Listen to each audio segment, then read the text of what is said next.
Indian film industry जग जिंकते। एक काळ असा होता जेव्हा साऊथचे सिनेमे हे फक्त त्यांच्या भाषिक प्रेक्षकांपुरतेच मर्यादित होते, पण आता हे सिनेमे केवळ भारतातच नाही तर जगात गाजतायत। आणि याची सुरुवात झाली ती बाहुबलीपासून। बाहुबलीने केवळ इतिहासच बदलला नाही तर त्यांनी सिनेमा बदलला। सॅटर्न अवॉर्ड जिंकून बेस्ट इंटरनॅशनल फिल्म ठरला आणि त्याने भव्यतेचे नवीन पॅरामीटर सेट केले। RRR हा पहिला भारतीय सिनेमा होता ज्याने गोल्डन ग्लोब अवॉर्ड्समध्ये नॉमिनेशन मिळवलं आणि त्याच्या नातू नातू गाण्यासाठी त्याला ऑस्कर पुरस्कार मिळाला।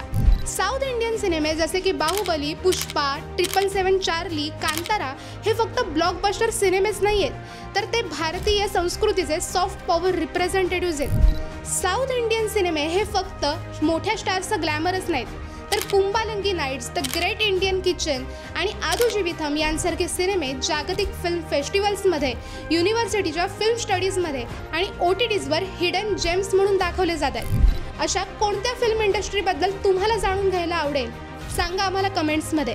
ही रील आवडली असेल तर लाईक करा, शेअर करा आणि आपल्या चंद्रकोर फिल्मच्या इंस्टा पेजला फॉलो करायला विसरू नका। आणि हो, आपल्या यूट्यूब चॅनलला सुद्धा भेट द्या।